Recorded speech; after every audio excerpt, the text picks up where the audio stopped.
بسم الله الرحمن الرحيم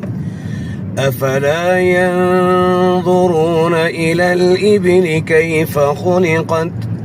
وإلى السماء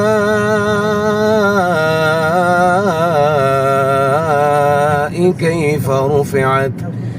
وإلى الجبال كيف نصبت وإلى الأرض كيف سطحت فذكر إنما أنت مذكر لست عليهم بمسيطر إلا من تولى وكفر فيعذبه الله العذاب الأكبر إن إلينا إيابهم ثم إن علينا حسابهم.